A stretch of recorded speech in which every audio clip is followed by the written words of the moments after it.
Meat and vegetarians, omnivore, pescalacto-ovotarians, vegans, there's all these different ways we can align ourselves in our eating habits. There are good things and bad things about all of those. Eating a vegan lifestyle, raw vegan lifestyle, doesn't mean that somehow you're walking around with a halo. And eating an omnivore lifestyle doesn't mean you walk around with little devil horns and pitchfork. It's not about that. It's about what works for your biochemistry. There are people that can be very healthy vegetarians. There are people that do not do well at all as a strict vegetarian. And so part of this is trying to figure out how to marry lifestyle and choices with philosophy. And so you have to be able to look at both of those things. And when I work with people that really want to try the vegetarian lifestyle or the vegan lifestyle, my suggestion is look at this as this is a new, well, it's kind of like getting a master's degree in you.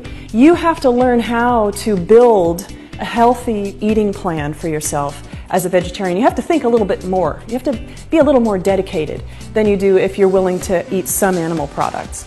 Now, the trick with the animal products is you have to actually be willing to look at how did that animal get to be on my plate, or that cheese, or that butter. So you really want to look carefully at how the animal was raised, treated, processed, because all of those pieces change the health of the animal, which then changes the health of you when you eat it.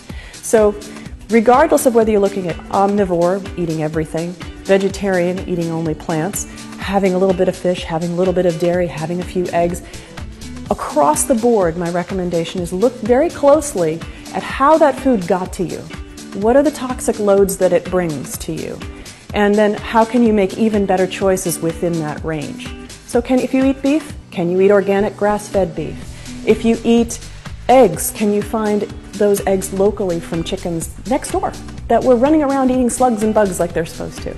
So really looking across the board there. In terms of the health aspects, we all could use more vegetables. I had a couple of vegetarian clients who told me they were vegetarian and their sole source of food intake was macaroni and cheese.